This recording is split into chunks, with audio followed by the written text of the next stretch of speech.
To get started, you want to arrange your chords in order. You should have 8 chords or 4 doubled over if you're starting from a button or loop, and these should be in the following order. Your short chords should be in the centre. These can be any colour as they won't show up in the finished pattern, so this is a good opportunity to use up any leftover chords that aren't long enough to make much but not so short you throw them away. These 2 chords should be long enough to wrap around the wrist 2 to 3 times. Your long chords should be in positions 1, 2, 3, 6, 7 and 8. These should be approximately 1/4 foot long for every inch of bracelet required, and the colour order should be symmetrical working outwards.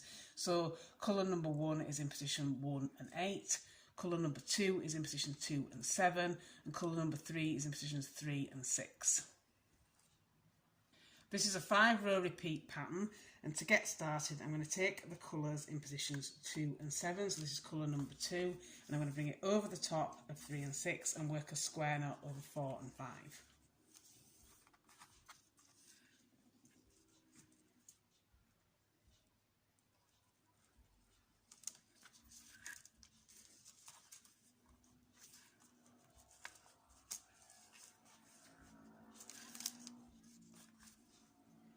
And then these switch positions with colour 3. So these will now be in position 3 and 6. And for row 2, I want to take the colours that are now in positions 2 and 7. And again, bringing them over these 2, I want to do a square knot just over chords in positions 4 and 5. And each time I do this with the square knot over these 2 chords in the centre, these coloured chords that I'm using to create the square knot are going to switch positions. So again, these now go into positions 3 and 6, and these are now in 2 and 7, and again I want to do a square knot over 4 and 5.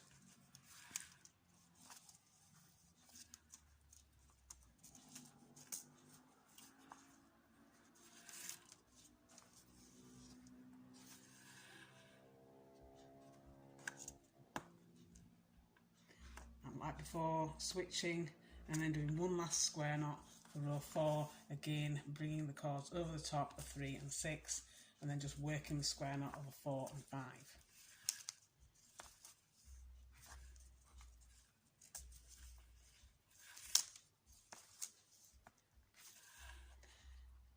And switch.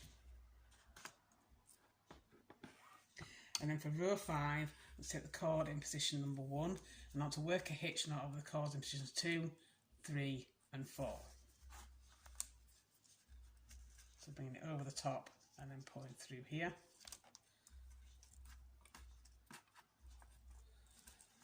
And then underneath and over and through. And then I want to do a mirror at the other side, so taking the chord in position 8, it wants to work over 5, 6 and 7.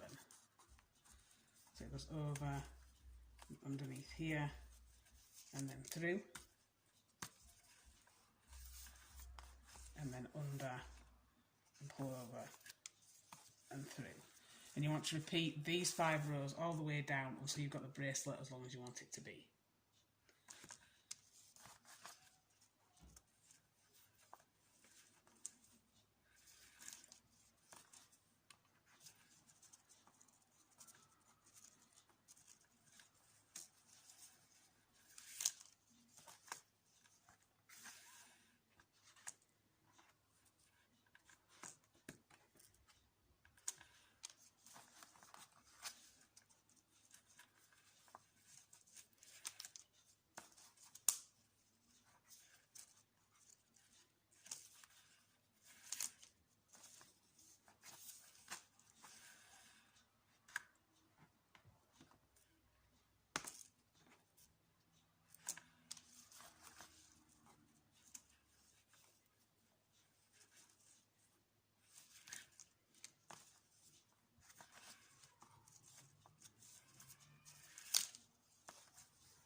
And when you finish, you should end up with something that looks like this. So I began with a button, so I've ended with a button fastening, but you could do whichever fastening you prefer.